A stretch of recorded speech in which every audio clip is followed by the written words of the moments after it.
ከአንድ ዙር በላይ መሄድ እየቻልኩ አይደለምና ምን ትመክሪኛለሽ አለኝ አንድ ክላይንት። ለሁለተኛ ዙር ስለመዘጋጀት እናውራ። ሪፍራክተሪ ፔሪድ እንለዋለን። ነገር ግን የሁሉም ወንድ አንድ አይነት አይደለም። እንዳላችሁበት ሁኔታ፣ እንደ እድሜያችሁ፣ እንደ ስትረሱ፣ እንደ ድካማችሁ የተለያየ ሊሆን ይችላል። ነገር ግን ችግር አለ ብለን የምናስበው በጣም ከሌላው ጊዜ በተለየ እየረዘመ የሚመጣ ከሆነ እንዲሁም ደግሞ በሁለተኛ ዙር ላይ ቶሎ መጨረስ የሚኖር ከሆነ በተጨማሪ ደግሞ የብልት አለመቆም ችግር የሚኖር ከሆነ ፍላጎት እያላችሁ ለዛ ነገር መነሳሳት ስትፈልጉ ካልቻላችሁ ያኔ ችግር አለ እንላለን ማለት ነው። ከነዚህ ጥያቄዎች ውስጥ ሁለትና ከዛ በላይ አዎ የሚል መልስ ከሰጣችሁ ለብልት አለመቆም ችግር የመጋለጥ እድላችሁ ከፍተኛ ነው የሚሆነው። የደም ግፊታችሁ ከፍ ያለ ከሆነ፣ የስኳር መጠናችሁም ከልክ በላይ ከሆነ፣ ከመጠን ያለፈ ውፍረት ካለ፣ እንቅስቃሴ የማታደርጉ ከሆነና የምታጨሱ ከሆነ እነዚህ ነገሮች ለብልት አለመቆም ችግር ያጋልጣችሁ ይችላሉ ማለት ነው። አጀማመሬ ጥሩ ነው፣ ነገር ግን ቶሎ ይልፈሰፈሳል።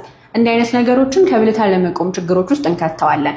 አካላዊም ስነ ልቦናዊም ሊሆን ይችላል። ይህንን የምንለይበት ትልቁ ነገር ግን ጠዋት ላይ የብልት መቆም አለ ወይ ነው። ጠዋት ያ ነገር ካለ ከስነ ልቦና ጋር የተያያዘ ሊሆን ይችላል።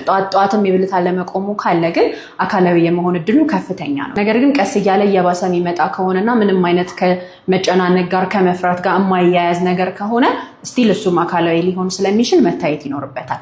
ሴት ልጅ ለግንኙነት ዝግጁ መሆኗን እንዴት ነው የምናውቀው ካላችሁ ማየት የምትችሏቸው የተወሰኑ ነገሮች አሉ። የመጀመሪያው ብልት አካባቢ እርጥበት በደንብ ይኖራል። ሁለተኛ ደግሞ ወደዛ የሚሄደው የደም ዝውውርም ስለሚጨምር እዛ አካባቢ የመወጣጠር አይነት ነገሮች ይኖራሉ። ሶስተኛ ደግሞ የልብ ምቷ መጨመር፣ አተነፋፈሷ መጨመር አይነት ነገሮች ይኖራሉ። በተጨማሪም ደግሞ ሰውነቷ ሞቅ ማለት ነገር ይኖራል። እነዚህ ነገሮች አሉ ማለት አይምሮዋም ግን ሁል ጊዜ ዝግጁ ነው ማለት ላይሆን ይችላል።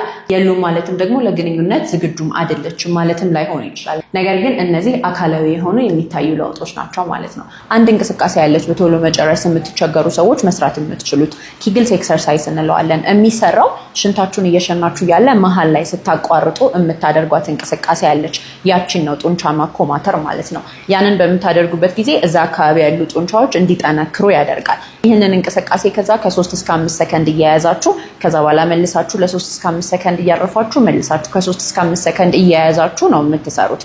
ይህንን በማድረግ በዛ አካባቢ ያሉ ጡንቻዎችን ታጠነክሯቸዋላችሁ። ይህንን ግን ሁሉም ሰው መስራት አይችልም። ለአንዳንድ ሰዎች ችግሩን ሊያባብሰው ይችላል። ምክንያቱም የአንዳንዶቹ ቶሎ መጨረስ ደግሞ የሚመጣው እዛ አካባቢ ያሉ ጡንቻዎች ኦልሬዲ በጣም ስለተኮማተሩ ሊሆን ስለሚችል ማለት ነው። ያንን የምታውቁበት መንገድ ደግሞ እንዴት ነው? ሽንት በምትሸኑ ሰዓት ሽንታችሁ ቶሎ የማይወጣ አይነት ከሆነ፣ የሚያስቸግር ከሆነ፣ መንጠባጠብ አይነት ነገር ካለው እንዲሁም ደግሞ አጣድፏችሁ ሄዳችሁ ከዛ ግን አሁንም የማይወጣ ከሆነ፣ አየር ለማስወጣት የምትቸገሩ፣ እዛ አካባቢ ድርቀት አይነት ነገሮች የሚያስቸግሯችሁ ሰዎች ይህንን እንቅስቃሴ ከሰራችሁ ችግሩን ሊያባብስ ይችላል። ነገር ግን ይህ ችግር የሌለባቸው ሰዎች ደግሞ ያንን እንቅስቃሴ በማድረግ ማስተካከልም ይችላሉ ማለት ነው። ወንዶች እንደዚህ አይነት ነገር በሚፈጠርበት ጊዜ ከፍተኛ ደረጃ ላይ ያለ ቶሎ መጨረስ እንለዋለን። ይህን ለማለት ግን ነገሩ ከ6 ወር በላይ መቆየት አለበት። አብዛኛው ግንኙነት ላይ እንደዛ መፈጠር አለበት። ሪሌሽንሺፓችሁ ላይ ችግር መፍጠር አለበት። በተጨማሪ ደግሞ ሁለተኛ ዙር ላይም እንደ አይነት ነገሮች ማጋጠም መቻል አለባቸው።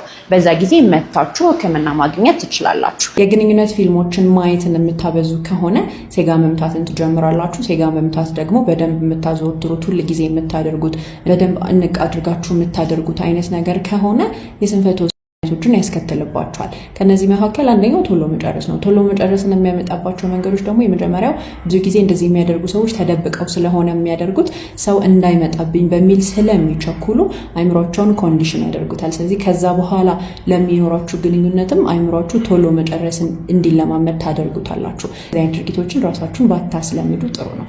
ይህንን ቪዲዮ እያፈራችሁም እየተሳቀቃችሁም ቢሆን እዩት፣ ምክንያቱም በጣም ይጠቅማችኋል። አብዛኛው ወንዶች ባለቤቴን ማርካት አልቻልኩም ሲሉ የሚረሱት አንድ ነገር አለ።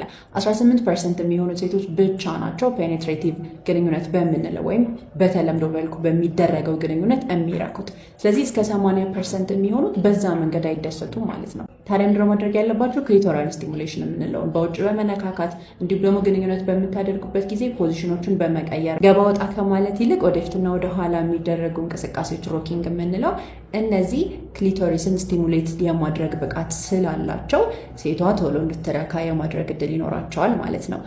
እንዴ ግን ዶክተር ቆይ ብልት ሁሉ ጊዜ ነው እንዴ ጧት መቆም ያለበት ብሎ የጠየቀኝ አንድ ክላይንት አለ። ሁል ጊዜ አይደለም። እሺ ወጣቶች ላይ በሳምንት ከ3 ቀን እስከ 7 ቀን ድረስ ሊኖር ይችላል። ነገር ግን እድሜ እየጨመረ በመጣ ቁጥር ይህ ቁጥር እየቀነሰ ይመጣል። ስለዚህ እስከ 2 ቀን ድረስ በሳምንት ሊሆን ይችላል ማለት ነው። ይህንን ኖርማል ብለን ነው የምንወስደው። ነገር ግን በሳምንት ምንም አይነት የብልት አለመቆም ጧት ላይ የሚኖር ከሆነ ይህ መታከም ይኖርበታል። ጭራሽ ደግሞ የዘር ፈሳሽ የማያፈሱ ወይም ደግሞ በጣም ዘግይተው የሚጨርሱ ወንዶች አሉ። ይህንን ዲሌይድ ኢጃኩሌሽን ወይም ደግሞ አን ኢጃኩሌሽን እንለዋለን። አብዛኛውን ጊዜ የምንጠቀመው ኮንቲኒየስሊ ስቲሙሌት እየተደረገ ለመጨረስ ከ30 ደቂቃ በላይ የሚፈጅበት ከሆነ ነው። ይህ ደግሞ ከ6 ወር በላይ መቆየት አለበት። በተጨማሪ ደግሞ ከሚደረጉት ግንኙነቶች ውስጥ 75% በላይ የሚሆኑት ላይ መታየት ይኖርበታል። እንዲሁም ደግሞ ሪሌሽንሺፑ ላይም ጫና መፍጠር መቻል አለበት ማለት ነው። እንደዚህ አይነት ነገር ካላችሁ መታችሁ ቼክ መደረግ ትችላላችሁ። ግንኙነት አለማድረግ ለካንሰር ያጋልጣል? እስከ መጨረሻ ድረስ ስሙ። 2 ነገሮች ማወቅ አለባችሁ ከዚህ ጋር በተያያዘ። አንደኛ ግንኙነትን አለማድረግ በራሱ ለፕሮስቴት ካንሰር አያጋልጥም ወይም ተጋላጭነትን አይጨምርም። ነገር ግን አንድ የተሰራ ጥናት ላይ እንደሚያሳየው ግንኙነትን የሚያደርጉ ሰዎች ወይም ደግሞ የዘር ፈሳሽን የሚያፈሱ ሰዎች በወር ውስጥ ከ21 ጊዜ በላይ እንደዚህ የሚያደርጉ ሰዎች ላይ በምልከታ ስተዲ ወይም ኦብዘርቬሽናል ስተዲ በሚባለው መሰረት በተወሰነ መልኩ የፕሮስቴት ካንሰር ተጋላጭነት ሪስካቸውን ቀንሶላቸዋል። ይህ ማለት ታዲያ ግንኙነት አለማድረግ ለፕሮስቴት ካንሰር ያጋልጣል ማለት ሳይሆን ግንኙነት የሚያደርጉ ሰዎች ግን በተወሰነ መልኩ ለካንሰር የመጋለጥ እድላቸው ሊቀንሱ ይችላሉ ማለት ነው። አዘውትራችሁ ውጭ የምትመገቡ ከሆነና ጥሬ ምግቦችን በጣም የምትበሉ ከሆነ 2 የሚጠቅሙ መድኃኒቶችን ጠቁሟቸዋለሁ። እስከ መጨረሻ ድረስ ይዩት።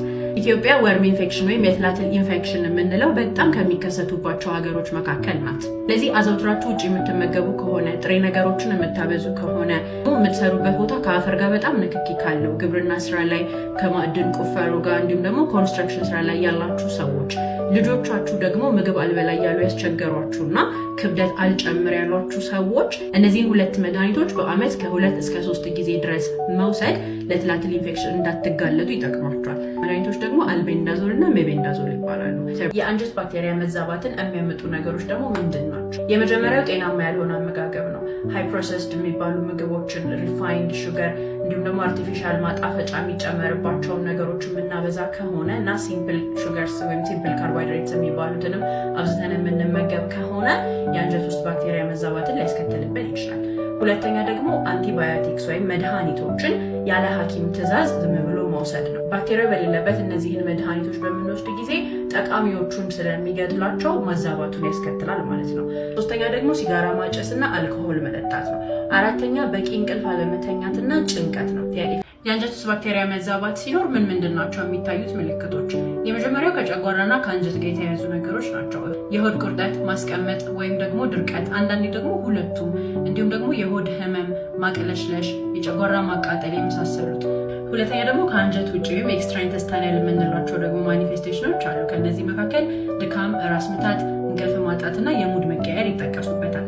ሶስተኛ ደግሞ በጣም ቶሎ ለኢንፌክሽን መጋለጥ እንዲሁም አውቶኢሚዩን ችግሮች ካሉብን ደግሞ እነሱ ፍሌር የምንለው ወይም ሄቶል በየጊዜው መባባስ አይነት ነገር ይከሰታል። ሌላ ደግሞ የክብደት መቀየር ወይ ክብደት በጣም መጨመር ወይ ደግሞ ክብደት በጣም መቀነስም ይኖራል። እንዲሁም ደግሞ የቆዳ ላይ ችግሮች እንደ ብጉር ወይ ሶሪያሲስ፣ ማሳከክ፣ ከዛ መድማት አይነት ችግሮች ሊኖሩ ይችላሉ። ታዲያ እነዚህ ነገሮች አሉ ማለት ሁል ጊዜ ገት ዲስባዮሲስ ነው ማለት አይደለም። ነገር ግን ሕክምና አድርገን በመድኃኒቶች አልተው ሲለን እና አልሻል ሲለን ገት ዲስባዮሲስ ሊሆን ይችላል ማለት ነው። ሌላው ደግሞ በተደጋጋሚ ስጠይቁኝ የነበረው ነገር መፍትሄው ምንድን ነው ነው። የአንጀት ባክቴሪያ መዛባት ሲኖር የምናክምበት መንገድ በ2 መንገድ ነው በዋነኛነት። መጀመሪያው ባክቴሪያል ኦቨርግሮዝ የምንለው ነው። ጎጂ ባክቴሪያዎቹ በዝተው ከሆነ የተገኙት እነሱን ባክቴሪያዎች ማጥፋት ነው። ስለዚህ ለዚህ ጊዜ አንቲባዮቲክስ ልንሰጥ እንችላለን። ሁለተኛው ደግሞ ጠቃሚ ባክቴሪያዎቹ እንዲያድጉ እነሱን የሚያበረታታ ነገር ነው የምናደርገው። ያንን የምናደርግበት መንገድ ደግሞ ፕሮባዮቲክስ እና ፕሪባዮቲክስ የምንላቸው አሉ ማለት ነው። ስለዚህ እነዚህን መጀመሪያ በተፈጥሯዊ መንገድ ማግኘት እንችላለን ምግብ ላይ። ስለዚህ ሁል ጊዜ ፋይበር የምንላችሁ በዚህ ምክንያት ነው። ፋይበር ፕሪባዮቲክስ ስላለው በውስጡ እነሱን በምንወስድበት ጊዜ ጠቃሚ ባክቴሪያዎች እንዲያድጉ ያበረታታል።